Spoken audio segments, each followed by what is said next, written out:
The term buy box can be a little confusing when you hear it so often in the Amazon seller space. So let's get into what it is, why it's important, and how to obtain it. So when a customer is shopping, if they look over to the right of the screen, they'll see the price posted here, or it'll be right underneath the title of the product as shown here. At the time of purchase, the customer will see that price, and that's the price that they will most likely pay because it is advertised for that.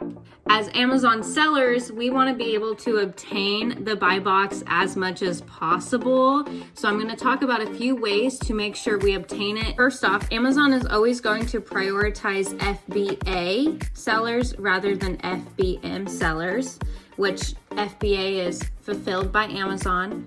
FBM is fulfilled by merchant, or fulfilled by Molly is how I like to refer to it.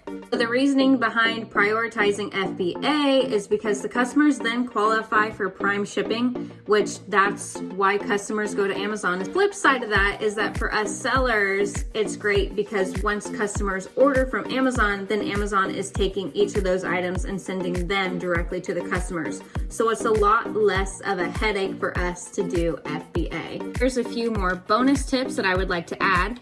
So if you are already an Amazon seller, you can go into your Amazon Central Seller and then into Manage Inventory and actually change the buy box price that you have offered at the moment to match the current one to make sure you're competing correctly with other sellers who are repricing their item as well. I hope this information helped widen your knowledge about the buy box. If you're new to the Amazon community or you've been around a while and you're looking to communicate and talk with other like-minded people like myself, we do have a free Amazon FBA Discord. Networking is a lot of fun in this community, so we would love to see you there.